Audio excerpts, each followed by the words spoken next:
There are people na kahit hindi magaling mag-English, feeling mo parang walang masyadong skills. Pero dahil sa belief nila na magaling silang magbenta, totoo nga, ang dami nilang benta. May mga taong lagi nilang sinasabing, maaga akong gumigising, responsable akong tao. Totoo nga, yun ang nagmamanifest, yun ang nangyayari. May mga tao na hindi naman sobrang talino, hindi naman sobrang galing sa strategies.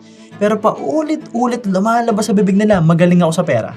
Magaling ako mag-handle ng pera. At some point nangyayari. Right? It's because that's how they look at themselves. Let's be real.